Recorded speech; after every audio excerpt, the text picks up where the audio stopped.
Hey y'all, welcome back. Today I have some more Crockpot recipes for you. These are going to be fast, easy, dump and go recipes. Go ahead and grab your Crockpot and let's get started.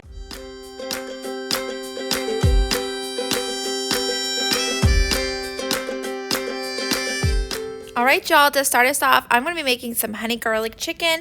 So to a small to medium sized bowl, I'm going to add in a half a cup of soy sauce, a half a cup of ketchup, a third a cup of honey, and then I'm going to add in 4 garlic cloves. I do just have this little jar of minced garlic that I just used, so I put about 2 tablespoons of garlic in there.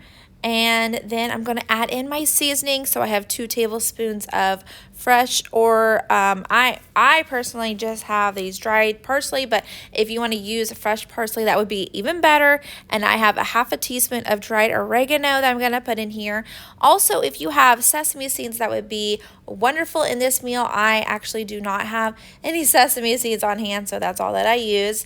I'm going to give this a good stir, and then I'm going to actually put in my chicken at the bottom of this crock pot. You can grease this crock pot if you want, or you can use a crock pot liner. Completely up to you. It didn't really get too terribly messy, but usually if I'm using honey or something like super sticky like that, I will use a crock pot liner.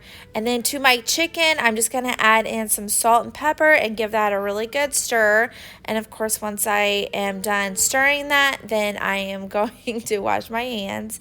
And then once everything is good and stirred through, I am going to add in all of that sauce that we just made. I'm going to pour that just all over my chicken, and I'm trying to do the best that I can on getting this seasoning the sauce all over my chicken.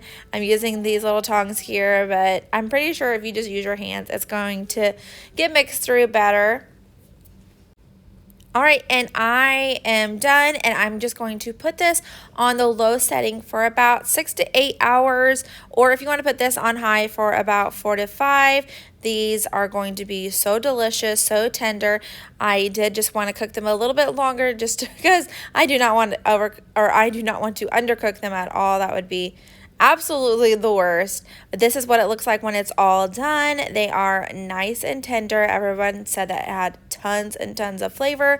I did pair this with some rice that I made in the Instant Pot and some green beans. If you want to know how I make that rice, I will link that down in the description as well.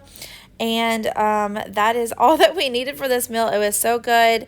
If you want some bread and some butter, that would make it even more delicious. Okay, the next I'm going to be making is some roast and potatoes, and we basically have this every Sunday. It is so good.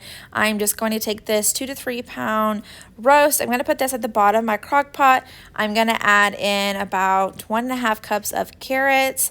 I just use these baby carrots. If you want to use some regular carrots and just kind of cut them up, that's perfectly fine. I do that sometimes, but today I was just in a hurry, so just go ahead and did those baby carrots.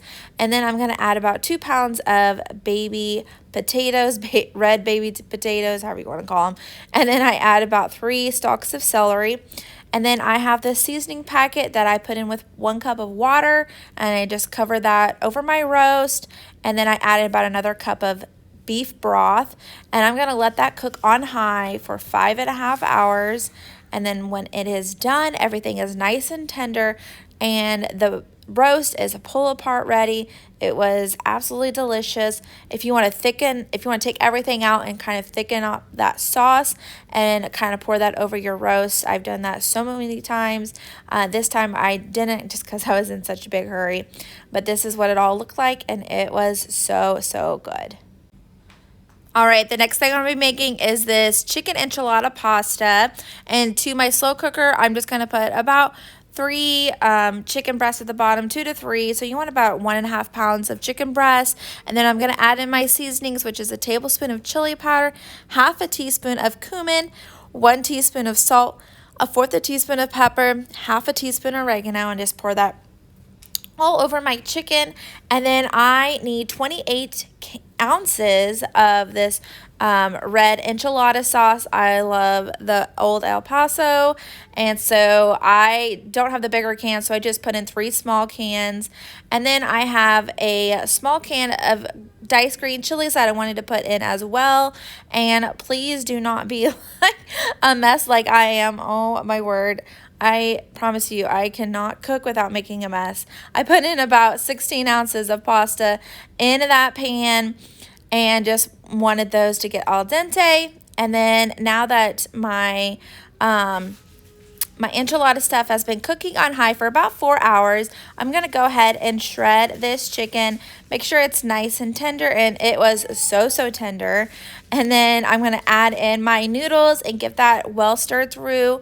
I'm going to put in about a cup of sour cream in with this pasta, and then I'll also add in a cup of cheddar cheese. You can add in Fiesta cheese, whichever. This recipe just called for some sharp cheddar cheese.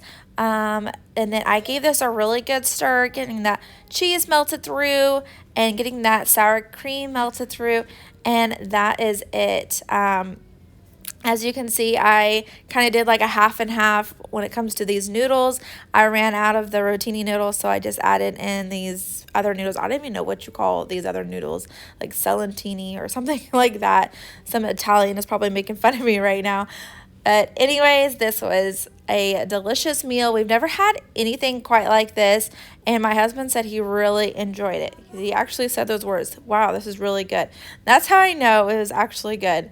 So, and we just had this. You can have this with the salad. I think we just had it with some tortilla chips and some queso. All right, and the last thing that we're going to be making here is Italian chicken and potatoes.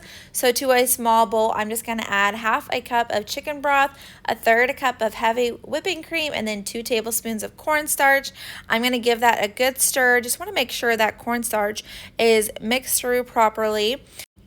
I just want to say I'm really sorry about the picture. I got a new camera and I am just not 100% sure on the camera yet. So just bear with me. I know it's a little bit fuzzy, but I'm going to be working on that, so I do apologize. And then now I'm going to go ahead and add in my seasoning. So if you have some basil pesto, please use that. That's what this recipe calls for. I just didn't have any on hand, so I just omitted that one. But I added 1 teaspoon half a teaspoon of salt, and then half a teaspoon of garlic, and then I put in just a little bit of black pepper, and then I gave that a good stir. And then I'm going to add in some spinach. You can use fresh spinach. I just had frozen, so I used half a cup of frozen spinach. And then I have this jar of red bell peppers, roasted red bell peppers. So I went ahead and used a cup of that and gave that a really good stir. I'm sorry, half a cup of that, and then I gave that a good stir. And now to my crock pot, I'm going to go ahead and add in my chicken breast. I have about 3 chicken breasts that is sliced in half. So I have about 6 halves there. And then I'm going to put in about 2 pounds of these baby red potatoes, whatever you want to call them. And then I'm going to go ahead and pour in that mixture over my crock pot, over my potatoes, and then I'm going to put the lid on, and I'm going to let that cook. I think I let that cook on low for about 5 to 6 hours. Just want to make sure everything's nice and cooked through. And then when it was almost done, I did get started on my spaghetti noodles. I thought it would be nice to put that over my to put my chicken on top of some noodles, since it had kind of like a nice creamy sauce to it. So here I'm just making my noodles according to the package, according to the back of the package here, and I'm just going to put some on a plate and put my chicken, my potatoes, and then I had some corn that I had made up. And I'm just going to plate that up. And the sauce is pretty runny, so if you want to add in like a little slurry of cornstarch just to thicken it up a little bit, that would be probably preferred. I didn't. I think it was fine without it. But it was pretty runny. So if I was to do it again, I probably would thicken up just a little bit just to give my noodles a little bit more of a creamy texture. And that is it. This was absolutely phenomenal. Thanks so much for watching. I hope you found some new recipes for you and your family, and hit that subscribe button on your way out if you haven't already. Bye for now.